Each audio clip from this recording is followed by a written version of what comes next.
El gobierno cubano se dedica desde hace un tiempo a la profanación de cadáveres. Acaban de hacerlo con nada más y nada menos que con los restos del padre Ignacio Ellacuría, el teólogo de la liberación, asesinado por los militares salvadoreños en noviembre de 1989. Aprovechando que era el 20º aniversario de la muerte de este hombre, el periódico Granma, por medio de un periodista que funciona con los servicios cubanos de inteligencia llamado Jean-Guy Allard, publicó que yo, Carlos Alberto Montaner, había tenido una responsabilidad en el asesinato de Ellacuría y otras 7 personas, porque unos días antes de que eso ocurriera, en un debate en la televisión española, convocado por Mercedes Milá, una popular periodista española a la que ellos califican de falangista, cosa que es totalmente injusta, había amenazado al padre Ellacuría. En primer lugar, el programa, que van a ver ustedes a continuación los fragmentos importantes, no ocurrió unos días antes del asesinato, sino 5 años, más de 5 años antes del asesinato de estos jesuitas y de 2 señoras de la limpieza que estaban en la casa ese día. Por otro lado, no hubo ningún tipo de amenaza, porque ni ese es mi estilo, ni el padre Ellacuría, que era un hombre valiente, hubiera admitido ningún tipo de amenaza. Todo esto es una manipulación del gobierno cubano que no vacila en utilizar la memoria de una persona ilustre como el padre Ellacuría para sus riñas y sus querellas políticas. Espero que con la divulgación de este vídeo, filmado en el verano de 1984, insisto, 5 años antes de la muerte del padre Ellacuría, ya quede despejada esta espantosa calumnia puesta a rodar por los servicios de desinformación del gobierno cubano. En Diario 16. Él nació en Cuba y salió de Cuba en el año huyó de Cuba en el año 1961. A partir de ese momento se convirtió en un importante luchador anticastrista. Buenas noches, Carlos Alberto Montaner. Buenas noches. ¿Cómo se concretan sus críticas hacia Fidel Castro? Es decir, sus críticas sobre el sistema político cubano. Concretar 25 años de crítica en un párrafo es muy difícil, pero en realidad Cuba es una dictadura totalitaria, exactamente igual a las de los demás países del este, y de la misma manera que resulta repugnante la dictadura soviética o la dictadura polaca. No hay ninguna razón para salvar a la dictadura cubana, sobre todo después de 25 años de práctica castrista. Dígame una cosa, la influencia de Cuba en la zona de la que vamos a hablar esta noche, de Centroamérica, ¿es realmente tan importante desde su punto de vista? Desde el punto de vista de Castro, sí. La opinión mía es poco importante. Ahora, lo que Castro le dijo al historiador venezolano Guillermo Morón en julio de 1959 sí es definitivo. Le dijo: en 10 años el Caribe y Centroamérica es un mar cubano.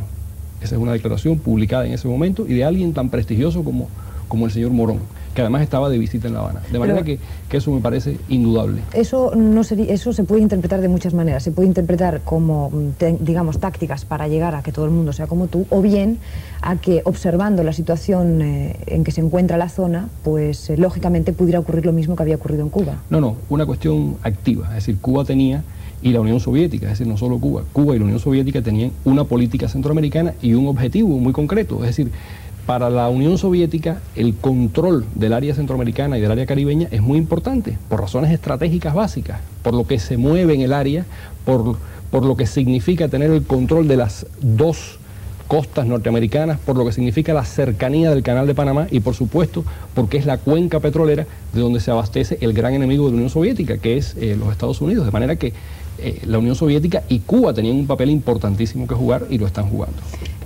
Vamos, si les parece, a nuestros invitados. Yo voy a hacer unas breves preguntas de entrada para que ustedes conozcan un poco mejor, preguntas más personales, y después hablaremos de un tema común, que es Centroamérica, El Salvador, Nicaragua, como decía. Empezamos pues por usted, padre Ellacuría. 5 hermanos, usted es de Portugalete, ¿verdad? Vizcaya. Sí es.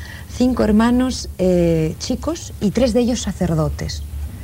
Es curioso, es bonito, Carlos Alberto Montaner. ¿Por qué se fue de Cuba? ¿Por qué decidió, supongo que después de lo que ha dicho antes, ya entonces en el 61 veía claro que Castro era, según usted, palabras que usted ha dicho, un dictador y decidió huir de su país. Sí, 2 años después del triunfo de la revolución. Cuando triunfa la revolución yo tengo 15 años, o sea que... Pero mi familia sí es muy próxima a Castro. Mi padre y Castro son muy amigos. Un tío mío es jefe de una organización, digamos, semi-gangsteril a la que Castro pertenece, que se llama Unión Insurreccional Revolucionaria. Y cuando Castro, por ejemplo, está acusado del asesinato de Manolo Castro, pues se va a esconder a mi casa. Manolo Castro es un líder estudiantil de la época de Fidel Castro. Se va a esconder a mi casa y ahí yo, pues siendo un niño, es el primer contacto que tengo con él. A partir de que ya me convierto en adulto, y eso pues en los países nuestros ocurre muy rápido, pues me doy cuenta que de ese país solamente se puede vivir o en la cárcel o huir o vivir en silencio o ser cómplice de una dictadura atroz. Y entonces pues sencillamente decide marcharse. Decido marcharme, no. Es decir, a nosotros nos cogen en la universidad organizando una huelga, nos condenan a 20 años de cárcel y 3 nos escapamos a la cárcel.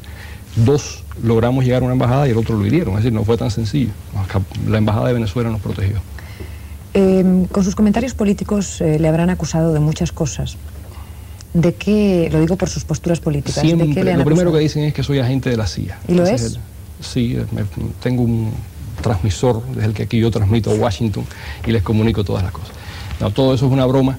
La primera acusación que le hacen a toda persona que tiene una posición antisoviética o anticastrista es que es agente de la CIA. Inclusive los personeros de la embajada cubana pues se dedican a decir esto en todos los rincones. A mí realmente eso me tiene sin cuidado. Como una vez dijo Fernando Arrabal, lo que me empieza a preocupar es que en 25 años la CIA nunca se me ha acercado, porque se me ha acercado el KGB o se me han acercado los cubanos a ver cómo silencian mi columna periodística o mis comentarios, pero nunca la Agencia Central de Inteligencia, y eso ya me preocupa. En todo caso, ¿cómo juzga los métodos de la CIA?